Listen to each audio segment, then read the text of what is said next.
Alors, bonjour à toutes et à tous et bienvenue dans ce webinaire où nous allons parler d'employabilité et surtout d'acquisition de compétences.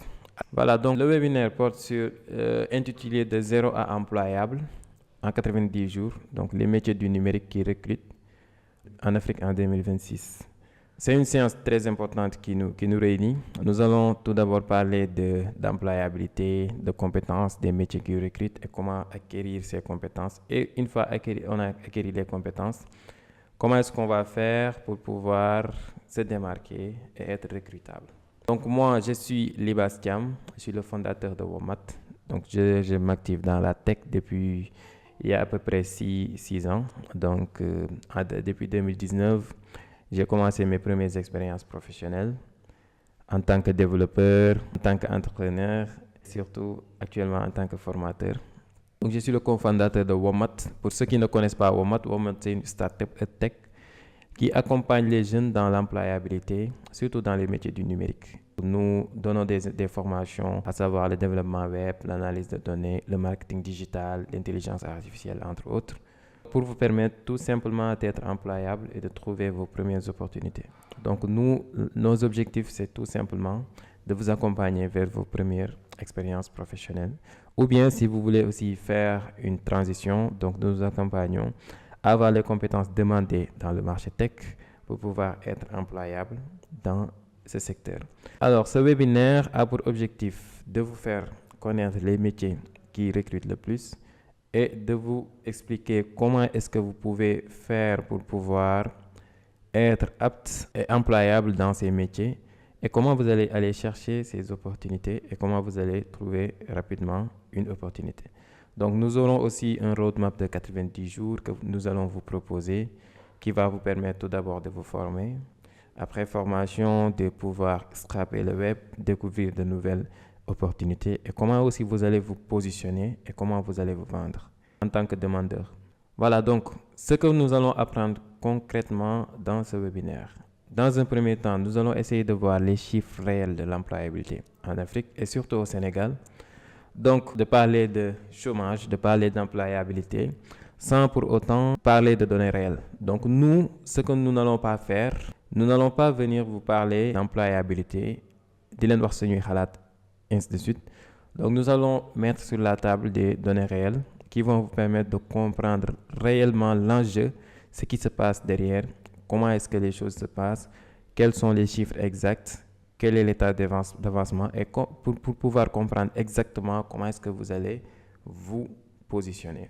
Après avoir vu les chiffres réels de l'employabilité, nous allons essayer d'expliquer un peu, selon notre point de vue, selon des études par rapport aux données qu'on a analysées, ce qui bloque réellement. Donc, ce qui bloque les chercheurs d'emploi et selon aussi notre vécu et notre expérience et surtout la relation que nous avons avec les autres jeunes quand on demande des stages au sein de Womat ou bien dans nos entreprises. Qu'est-ce qui bloque réellement les chercheurs d'emploi? Et après cela, nous allons essayer de mettre un peu le point, le focus sur les mythes et les réalités de l'emploi. Donc, ce que les gens pensent et ce qui existe réellement.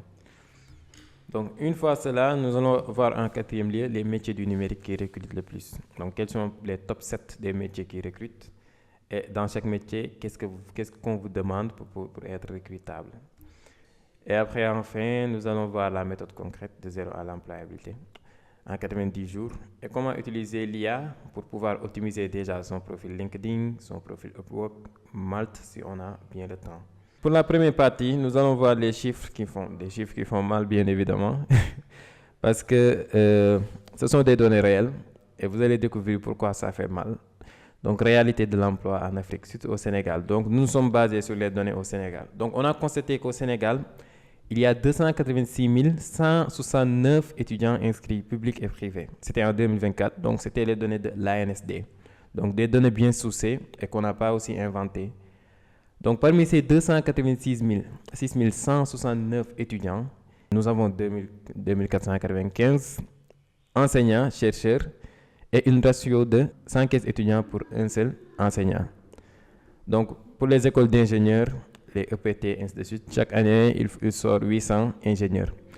Maintenant, ce qu'on peut retenir sur ça, c'est que d'abord, le système éducatif, d'abord l'éducation, a un énorme problème. Donc le problème c'est quoi? C'est que déjà nous n'avons pas des enseignants-chercheurs donc pour ces étudiants-là. Donc ceux qui veulent faire de longues études, ils ont d'énormes difficultés pour pouvoir faire une thèse parce qu'on n'a pas assez de professeurs. Les salles de classe sont assez remplies pour pouvoir accompagner ou bien donner à l'étudiant l'accompagnement donc de qualité pour avoir au moins les connaissances de base. Parce qu'il y a dans une salle de classe ou bien dans une cohorte en licence ou bien en licence 2, vous êtes plus de centaines d'étudiants dans une salle. Et dans ces situations, c'est quasi impossible de pouvoir former un jeune correctement pour lui donner les connaissances de base pour pouvoir être top dans son domaine. Voilà, donc ça c'est un premier problème.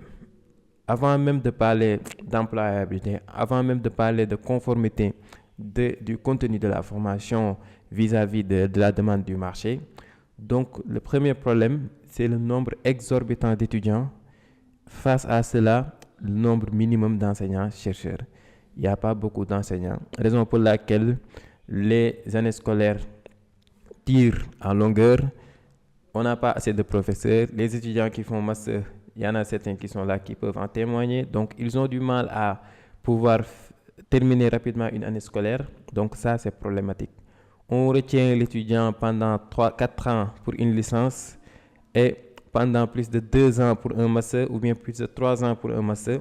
Et qu'à la fin, l'étudiant sort avec son diplôme et n'a aucune compétence et surtout n'a pas d'entreprise pour lui recruter et n'a pas aussi les connaissances de base parce que l'éducation n'a pas été de qualité. Donc ça, c'était un problème. Il y a aussi les diplômés dans les 3 ans qui tournent autour de 48 000. Donc, l'étudiant qui a une licence, il doit savoir que parmi ceux qui ont la licence, donc il y a 48 000 autres qui ont la licence cette année. Et que pour être remarqué parmi ces 48 000 jeunes, il va falloir quelque chose que les 48 000 jeunes n'ont pas fait. Donc là, on va reparler d'humilité. Donc si l'étudiant n'est pas humble, il ne saura pas que malgré sa licence, malgré son master, il ne sait encore rien. Il ne sait encore rien faire, il ne peut rien apporter à une entreprise. Et il doit aller se former, avoir une formation de qualité, avoir les compétences pour pouvoir se démarquer parmi ces 48 000 jeunes qui ont la même chose que toi. L'autre point qui bloque réellement les chercheurs d'emploi, c'est que d'abord, 83% des formations sont défaillantes. Donc seulement 16,41% de diplômes dans les 3 ans, 23,45% abandon dès la première année. Donc le taux d'abandon est assez élevé, plus élevé que le taux de réussite. La plupart de ceux qui font la licence, la moitié ou bien plus que la moitié abandonnent avant la licence. Donc ça, c'est un premier frein. Donc si tu n'es pas aussi diplômé, alors que les entreprises, des fois, elles demandent Bac plus 5, Bac plus 3, et que toi, tu as fait Bac plus 2, et en plus de ton Bac plus 2, tu n'as pas de compétences, donc ça sera très difficile que tu sois recrutable dans le secteur formel. Autre chose, il y a le goulot du marché formel, c'est-à-dire seulement 2,8% du secteur de l'emploi au Sénégal fait partie du marché formel. Quand je parle de marché formel, je parle des entreprises privées et du secteur public, pas des travaux informels, des travaux informels. Donc, on parle ici des emplois formels, les entreprises, les structures étatiques, le privé et le public. Donc, il n'y a que 2,8% pour ça. Et tous ces jeunes qui ont fait l'université veulent être recrutés dans ce secteur formel-là, dans ce marché formel. Donc 2,8% par rapport à la totalité, par rapport au secteur informel, ceux qui travaillent, les ouvriers, ainsi de suite. Maintenant, au niveau des travaux formels, il n'y a que 2,8%. Et parmi ces 2,8%, il y a des milliers et des milliers de jeunes qui attendent des postes vacants sur ces 2,8%. Donc vous voyez cet écart. Et comment il est difficile de faire partie de ces 2,8% de travailleurs dans le secteur formel. Autre chose, il y a 42% de facteurs numériques, donc 42% sans accès Internet, seulement 3% des ménages ruraux connectés à domicile. Donc pour un étudiant, par exemple, qui habite dans les zones reculées, pour ne pas citer de zones, donc eux, durant les vacances, ils ont du mal à pouvoir se former, aller dans Internet, faire des recherches, ainsi de suite. Donc ça, c'est une énorme difficulté. Donc pour ces étudiants-là, ou bien pour ces jeunes qui habitent dans ces zones rurales, donc c'est très difficile pour eux de se former, d'avoir accès à l'Internet. Donc ça aussi, c'est un problème. C'est quelque chose de bloquant. Le plus important, c'est le paradoxe du diplôme. Le diplôme est 50% est moins employé que l'apprenti 66%. Les exigences salariales sont hors marché.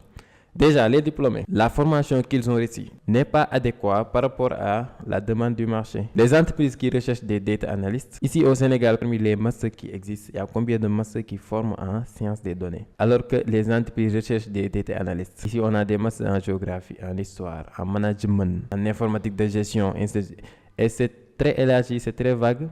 Et il n'y a pas réellement des masters qui forment en data. Et c'est très rare. Moi, celui que je connais, c'est à l'Université de Thiès, le master MSDA. Et le master MSDA aussi, il y a beaucoup de modules que vous apprenez. Vous n'avez pas des compétences spécifiques. Ce n'est pas évident que la formation, là, ce sont d'autres détails sur la formation. Donc, ça, c'est le problème. C'est un très grand problème. Ce que les universités enseignent actuellement n'est pas conforme à la demande du marché de l'emploi dans le secteur numérique actuellement. Donc, c'est très difficile pour un étudiant qui a un master d'être conforme avec la demande des entreprises. Une entreprise qui a besoin de développeurs web, donc s'il part au niveau de l'université pour chercher des développeurs, il va passer toute sa journée pour trouver un bon dev. Parce que, qu'on se le dise, ceux qui font informatique, ils font beaucoup de différents modules.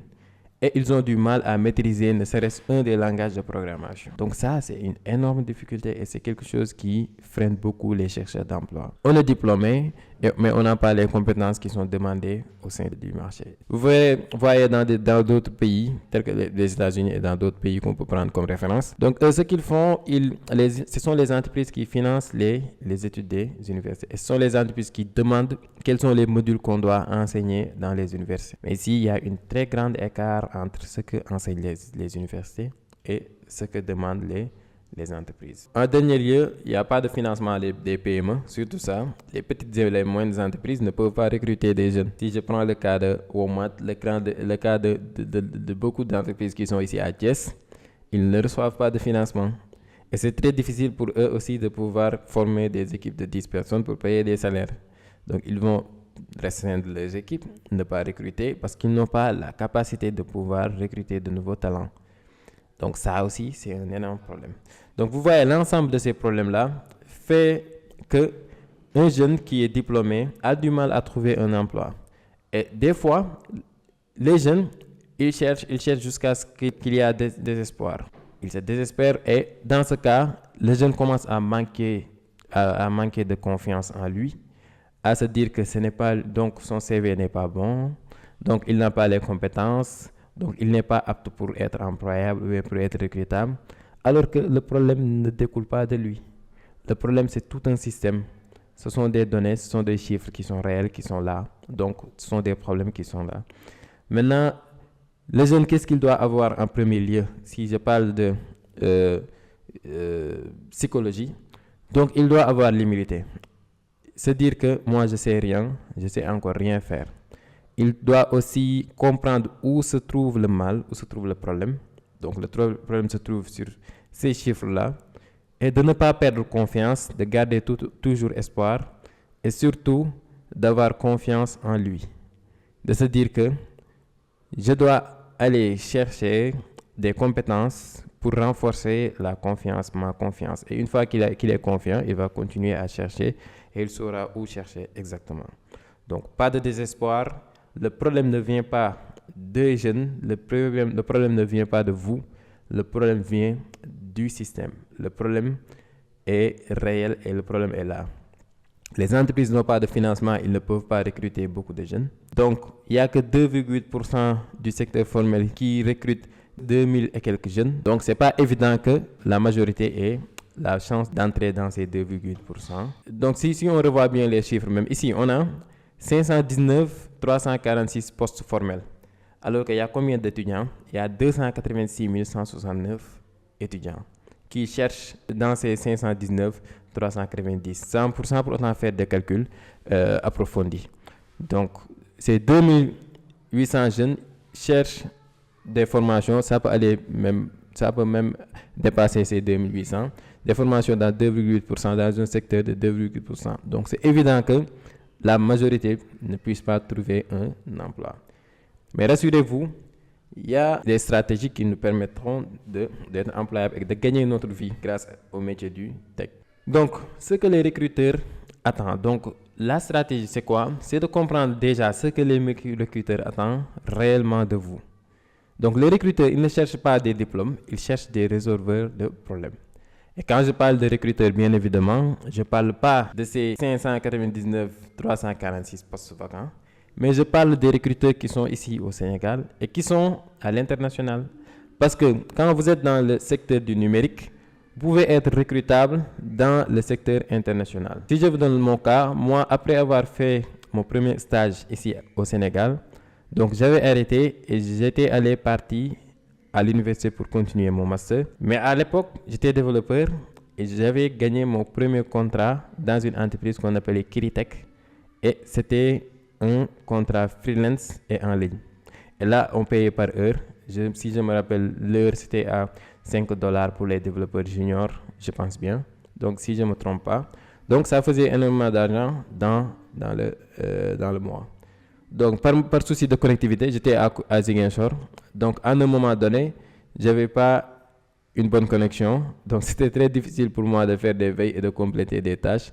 Du coup, j'ai travaillé avec 1 mois, 2 mois avec eux et on a arrêté le contrat. Donc, c'était un peu difficile.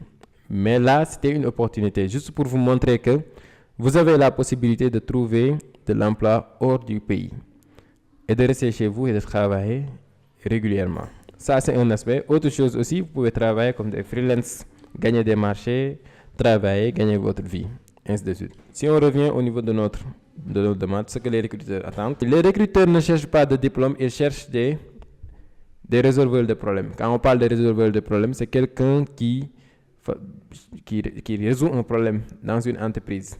Donc, tu entres dans une entreprise, l'entreprise a un problème pour convertir ses clients. Donc, toi, tu dois être capable de proposer des solutions qui vont résoudre ce problème-là. Donc, en tant que jeune, ce que tu dois avoir des preuves concrètes, c'est-à-dire des projets réalisés, des portfolios en ligne, des contributions open source. Que ça soit le secteur d'activité où tu es, que tu sois designer, que tu sois développeur, que tu sois créateur de site avec WordPress, que tu sois monteur de réalisateur de vidéos.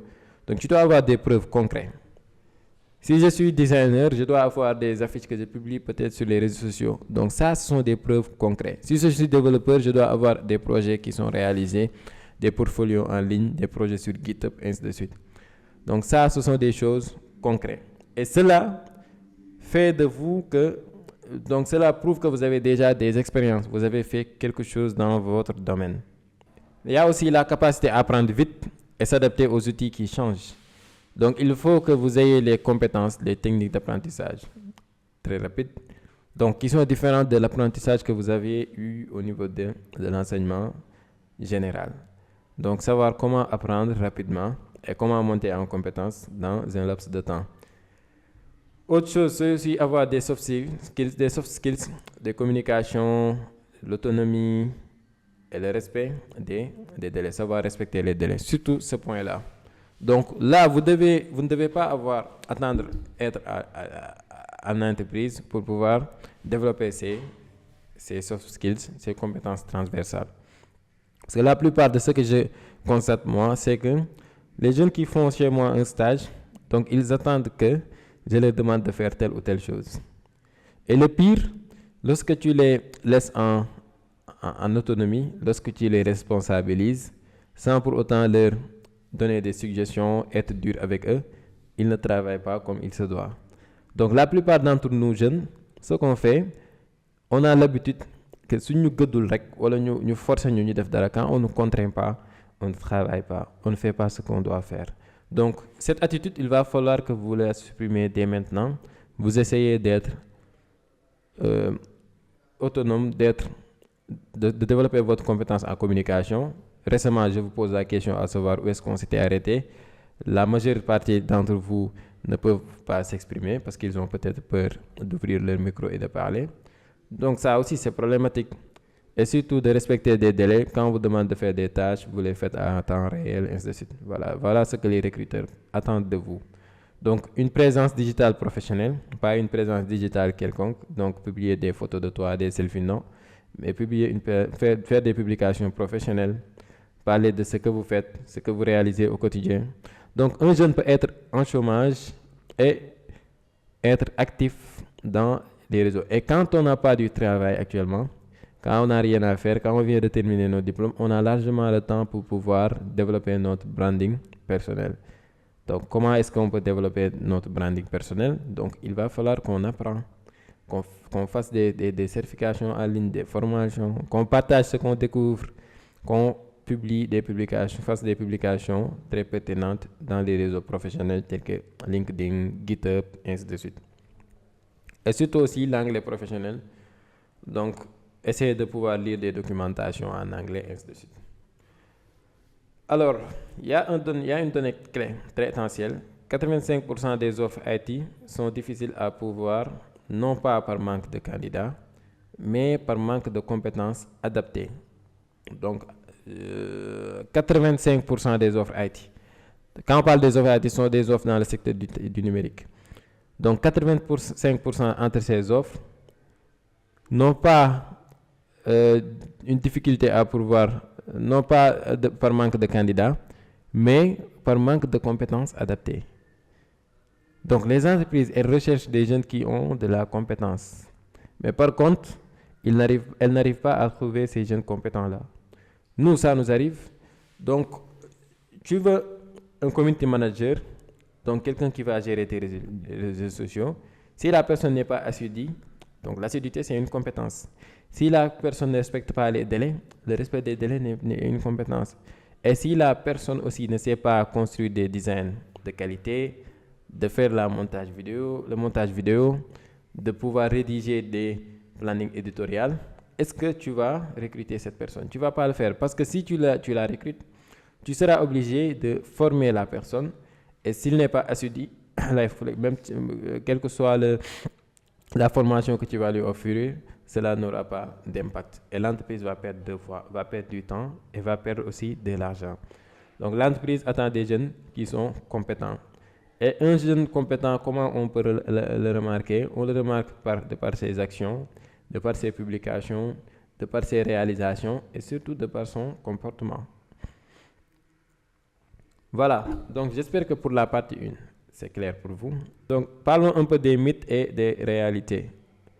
Ce qu'on vous fait croire sur l'emploi. Ce que les gens croient, donc les gens croient qu'il faut un diplôme pour trouver un emploi dans le numérique.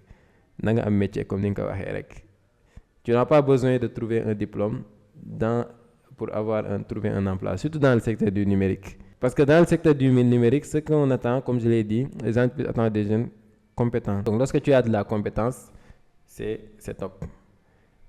Vous pouvez aussi décider d'aller chercher des diplômes, c'est bien. Mais le plus important, c'est d'avoir des compétences. Et autre chose aussi, pour trouver un emploi, donc il y en a certains qui vont vous conseiller qu'il faut que vous envoyez 50 CV par jour. Ou bien envoyer 50 CV par jour, c'est chercher un emploi. C'est absolument non. Donc pour chercher un emploi, il faut avoir une stratégie. Donc il n'y a pas d'opportunité au Sénégal. Sénégal, dëkk bi amul liggéey, loolu du dëgg. Ku leen ko wax nee leen ko waxoo dëgg. Dëkk bi am na liggéey parce que ñuy liggéey. Donc il n'y a pas d'opportunité au Sénégal, c'est pas vrai. Je dois tout apprendre avant de me lancer. Ça aussi, c'est pas vrai. Vous n'êtes pas obligé, quand on parle de compétences, vous n'êtes pas obligé d'être extraordinaire pour pouvoir être recrutable. Vous êtes juste obligé d'être bon, de ne pas être médiocre. Donc, formez-vous et le minimum, sachez faire au moins quelque chose. Amel métier, encore une fois. Le marché est saturé, il n'y a pas de place. Quand on parle de marché, il faut réfléchir sur quel marché on va parler. Il y a le marché, on avait parlé du secteur formel, on avait parlé du secteur informel. N'est-ce pas? Donc, il y a un marché. Autre chose, Est-ce que le marché se limite au Sénégal? Quand on parle du numérique, il y a le marché de l'UEMOA, il y a le marché africain, il y a le marché international. Et quand on parle du numérique, amul frontière. Numérique amul frontière. Que vous, ce fait que yow defar design kese nga mën, il y a des métiers qui commencent à disparaître comme des copywriting et ainsi de suite. Ce fait que defar CV kese nga mën, là wala defar design kese, le marché est beaucoup plus élargi. Tu ne dois pas te limiter ici au Sénégal. Tu peux faire des affiches au niveau en tant que freelance, au niveau de l'international, pour quiconque. Donc ça, le marché n'est pas saturé. Quand maintenant, c'est le marché où toi, tu te positionnes qui peut être saturé. Si tu te focalises sur le marché sénégalais, peut-être ça peut être saturé. Mais quand on parle de marché, on parle du marché international, du marché de l'UEMOA, du marché de l'Afrique, ainsi de suite. Surtout quand on a des compétences des compétences techniques. Une belle formation suffit. Man ingénieur là, polytechnique là génné, man ESMT là génné, man fille là génné, ça ne suffit pas. Mën nga am diplôme dans de très grandes universités alors que tu ne sais rien faire. Donc, ce que tu dois comprendre moi que les compétences plus portfolio remplacent le diplôme. Quand tu es compétent, quand tu as un portfolio solide avec des projets concrets là-dessus, donc là, tu vas remplacer les diplômés. Donc, il y en a des juniors sans diplôme sont recrutés sur la base de leurs projets. Si tu réalises des projets et que l'entreprise sait que réellement tu sais faire quelque chose, il va te recruter. Il ne va pas aller recruter un diplômé. Moi, je connais des gens qui n'ont pas de licence, qui n'ont même pas fait les universités et qui travaillent dans de très grandes boîtes et qui gagnent leur vie. Autre chose, la recherche d'emploi n'est pas uniquement d'envoyer des CV par jour ou bien d'envoyer le maximum de CV. C'est 70% de networking. Quand on parle de networking, ce sont des connaissances. Par exemple, moi je connais Ibrahim Ndaw. Ibrahim Ndaw, il a une connaissance qui veut développer un site web. Donc il sait que moi je fais du freelancing, je développe des sites web. Donc il va me recommander. Ça, c'est le networking. Donc il faut que vous élargissez votre carnet d'adresses. Donc, essayez de participer à des événements, de connaître d'autres gens, ainsi de suite, ainsi de suite. Donc, 20% de ciblage stratégique, moi, ce que Ibrahim avait dit au début, il va falloir que tu sois informé sur les entreprises que tu veux postuler. Donc, faire un ciblage stratégique, savoir quelles sont, par rapport à tes compétences, quelles sont les entreprises qui en ont besoin. Et l'autre partie, c'est de faire un très bon CV et de partager. Et rappelez-vous que la recherche d'emploi est beaucoup plus difficile que travailler. Donc, le marché africain IT, donc ici, on n'a pas parlé du marché sénégalais, mais du marché africain, devrait atteindre 165 milliards d'ici 2025. Donc, c'était en 2024 ces données-là. Donc, actuellement, dites-vous que le marché africain a atteint 165 milliards. Donc, les talents locaux manquent. Il y a beaucoup de talents qui manquent. Donc, il y a des entreprises, des structures africaines qui demandent des emplois. Donc, il va falloir que vous vous informez, que vous allez chercher au-delà du Sénégal et d'avoir des compétences aussi. Choisir votre métier et d'avoir des compétences. Donc, il faut être assez bon pour une offre précieuse, pas omniscient. Donc, ne pas comme des il faut être bon sur quelque chose. 90 jours suffit pour une compétence ciblée. Donc, raison pour laquelle on a intitulé ce webinaire 90 jours. Employable à 90 jours. Donc, si vous passez 3 mois pour apprendre une seule compétence, vous allez la maîtriser bien évidemment.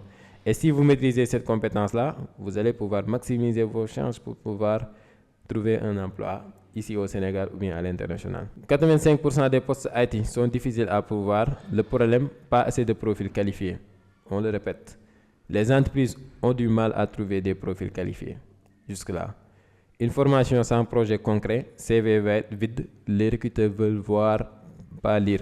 Donc, il y a des jeunes qui font de la formation, des formations. Donc, ils pensent que faire une formation, avoir de la certification à la fin suffit. Non. Si vous ne réalisez pas des projets, les certifications ne vous serviront à rien.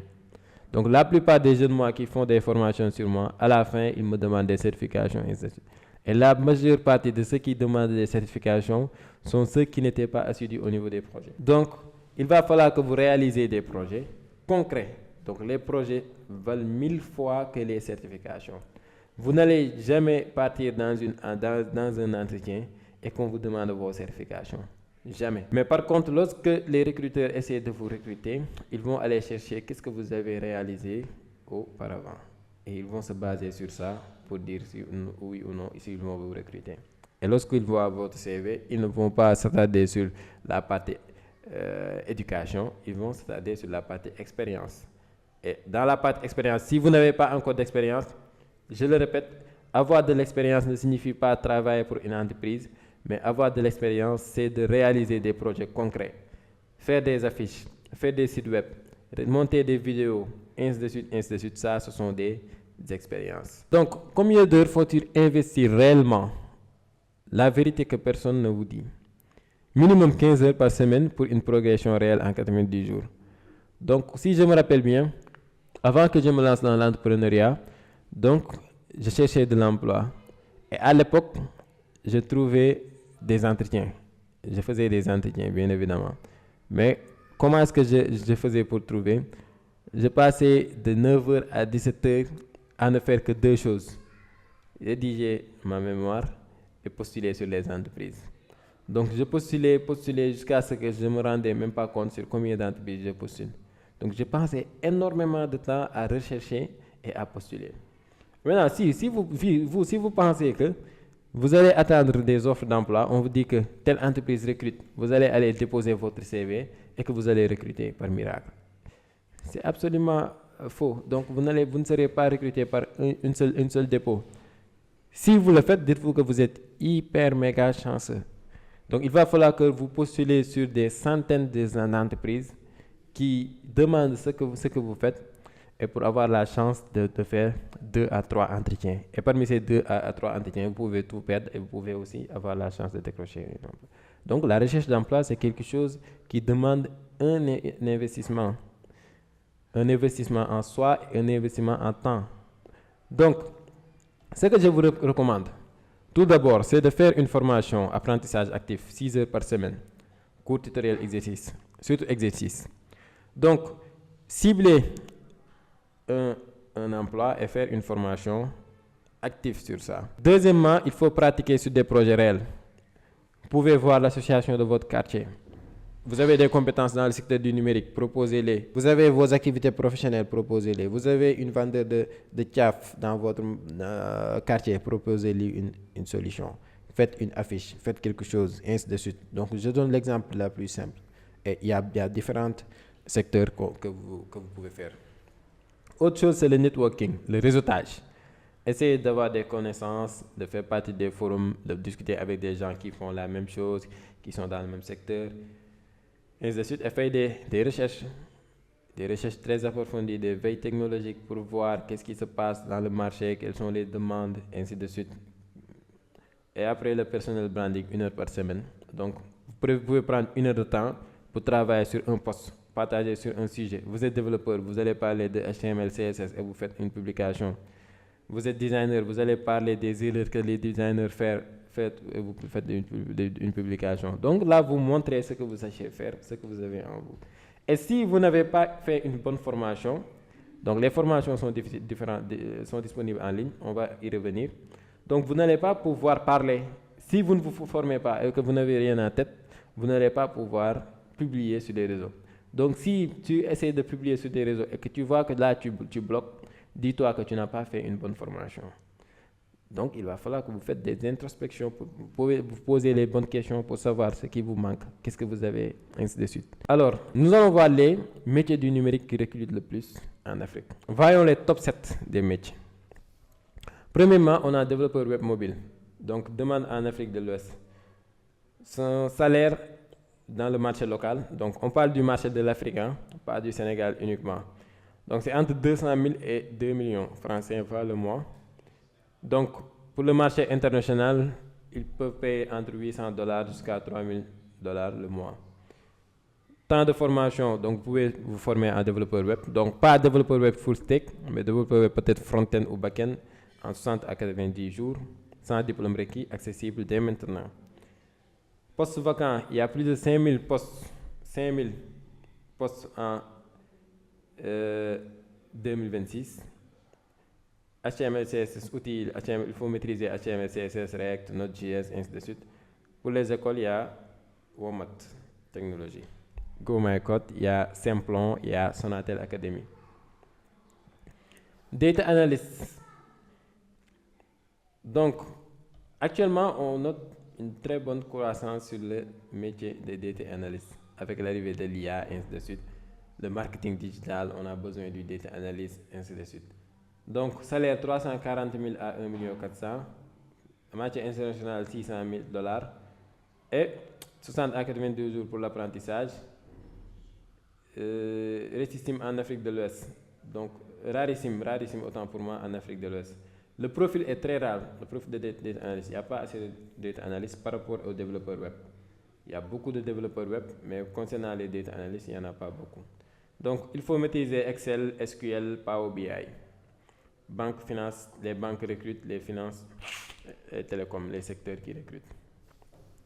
Cybersecurity. Donc, on a les spécialistes en cybersécurité. Donc, on a développeur web, data analyst, cybersécurité. 600 000, donc vous pouvez avoir 90 jours. Et pour cybersécurité, il faut avoir ce qu'on appelle une certification pour pouvoir être recrutable. Il y a UX et UI designer, donc ceux qui font le design. Il y a community et social media manager, donc vous pouvez travailler en tant que freelance, surtout pour ce métier-là. Donc Canva, Meta, TikTok, des outils de design. Il y a Prompt Engineer pour ceux qui maîtrisent les outils IA, surtout avec l'agentique qui connaît un très grand essor actuellement, avec Claude. Et il y a le métier de copywriting digital, créateur, donc les créateurs de contenu digital. Donc voici ces 7 métiers qui sont les plus demandés actuellement dans le secteur du numérique. Le content creator, celui qui crée des contenus, que ce soit des contenus vidéo, des scripts vidéo, des contenus Photoshop, ainsi de suite. Ceux qui font des prompt engineers, ceux qui font de l'agentique, utilisent les IA pour automatiser certaines tâches. Les community managers, ceux qui gèrent les réseaux sociaux. Les designers, ceux qui font des designs. Les spécialistes en cybersécurité, qui est très demandé actuellement surtout. Les data analysts, ceux qui font l'analyse de données. Les développeurs web et mobile. Donc, ces 7 métiers sont les métiers les plus demandés actuellement en Afrique. On est bon dans le secteur du numérique. Maintenant, en 4e partie, nous allons partager une méthode donc, qui va vous permettre d'être employable en 90 jours. Maintenant, la méthode que moi, je vais vous suggérer pour être employable en 90 jours. En premier lieu, vous devez choisir, construire les bases, identifier son métier cible, choisir une formation ciblée, faire les premiers micro-projets. Phase 2, donc jour 31 à 60. Donc en premier lieu, tu dois identifier, faire les premiers micro-projets. Donc identifier et se former là-dessus. Choisir une formation ciblée gratuite ou payante. Phase 2, essayer de réaliser un projet concret pour un vrai problème. Créer son portfolio, publier sur GitHub, Behance, sur LinkedIn, ainsi de suite. Et faire ses premiers contacts réseau. Essayez de publier vos premières réalisations sur les réseaux. Donc là, jusque-là, on est en train de se présenter. Et en dernier lieu, postuler et pitcher. Donc optimiser LinkedIn, Upwork, Mark.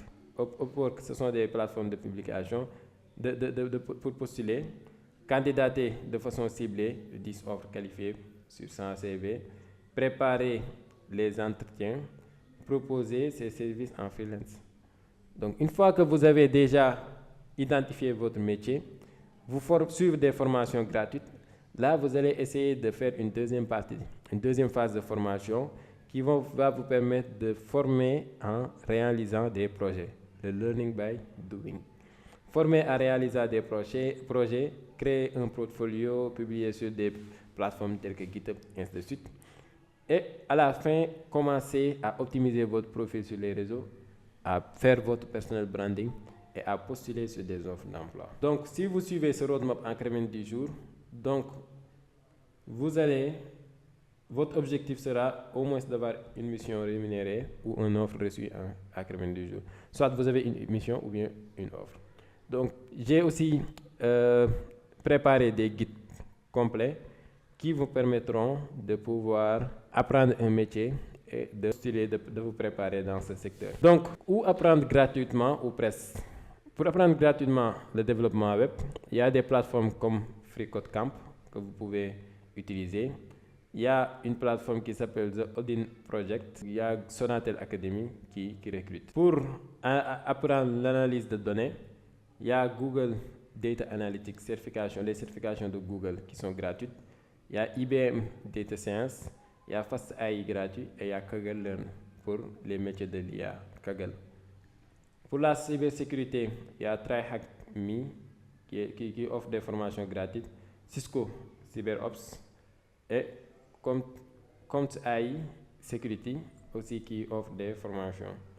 Pour le cloud, donc les DevOps, il y a AWS Cloud, il y a Azure Foundation et il y a Google Cloud Free Trial. Pour le design, vous pouvez utiliser les certifications de Google, aller dans Figma Academy pour apprendre et faire des interactions avec des designers, des fondations comme Pinterest, vérifier, être sur des plateformes comme Pinterest et Freepik, ainsi de suite.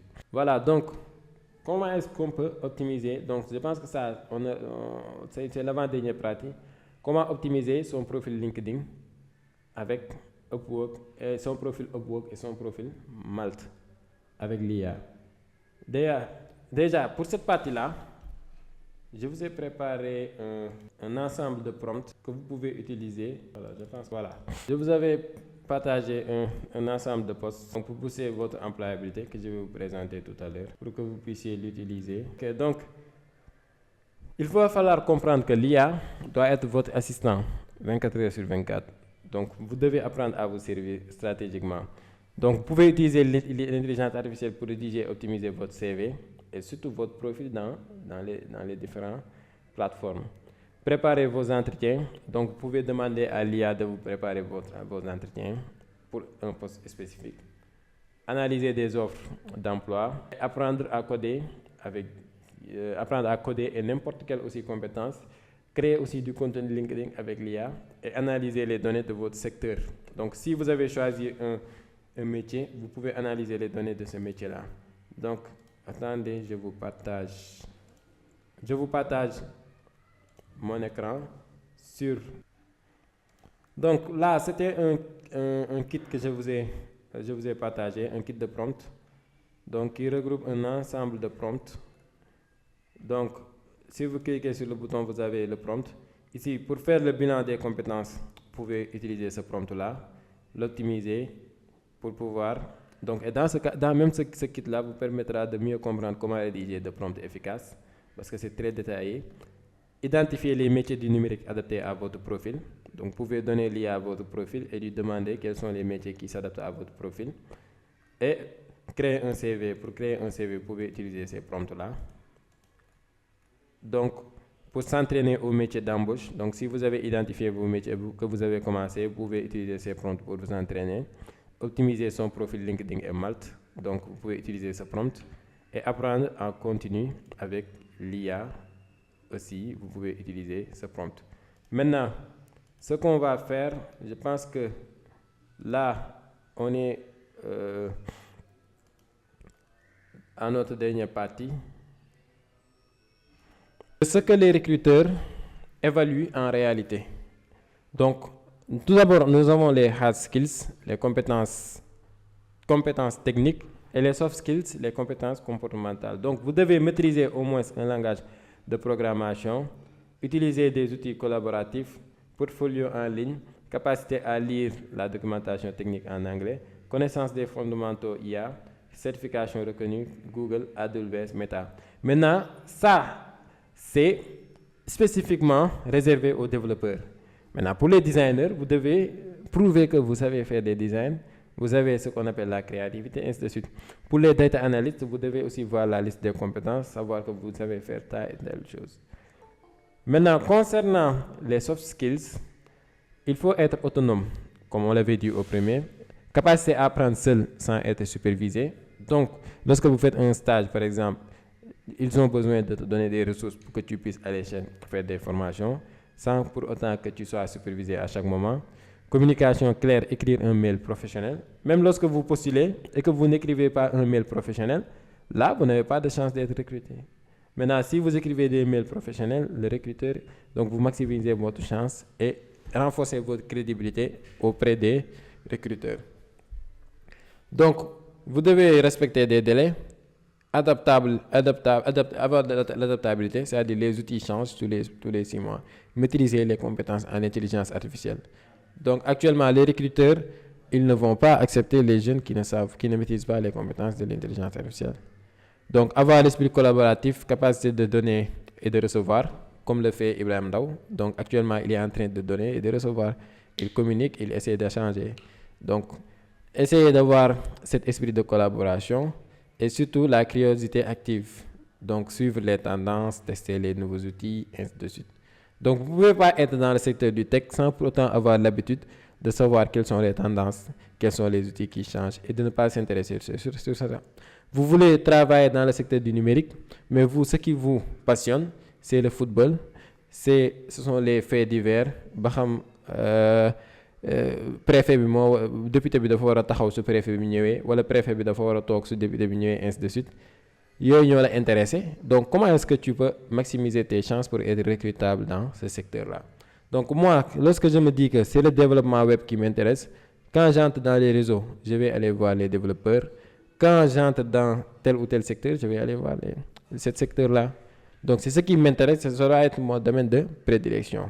Donc, ce que vous devez faire dans les prochaines 24 heures, c'est quoi? C'est que vous devez, en premier lieu, choisir un seul métier. Parmi les 7 que je vous donne, vous devez choisir le métier qui vous convient le plus. Qu'est-ce que vous pensez que vous allez pouvoir l'apprendre dans un laps de temps? Ça, c'est la première étape. Deuxième étape, c'est de mettre à jour votre portfolio. Quand je vous dis de mettre à jour votre portfolio, pas d'aller refaire votre CV, mais d'essayer de faire des formations qui vous permettront de renforcer votre CV. Mettre à jour aussi votre profil LinkedIn, s'inscrire sur une plateforme de formation, FreeCodeCamp, Coursera, ainsi de suite. Maintenant, ce que vous devez faire aussi après les 24 heures, c'est démarrer son premier mini-projet et le publier son premier post sur LinkedIn. Vous devez faire le premier pas à chaque fois.